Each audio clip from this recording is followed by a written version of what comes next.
The development and magnitude of human enterprise has grown at an unprecedented scale. Due to this, nature is now prone to increasing risks. The environmental conditions that stimulated our growth are declining. Healthy ecosystems, which are natural assets, are vital to our survival, affluence, and health. Increased human strain is decreasing natural assets at a faster rate than can be restored.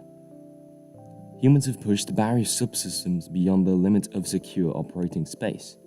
In terms of carbon, the ecological footprint of consumption is far beyond the world capacity. To succeed at conserving our planet, an intrinsic understanding must characterize our strategies.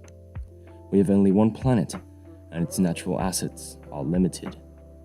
Thereupon, to establish a resilient solution, we must turn to sustainability and efficiency in preserving natural assets, production and consumption, resource governance, energy, and food systems. Sustainability and resilience will be achieved much faster if we educate the population on understanding the importance and necessity of our progressively frail Earth.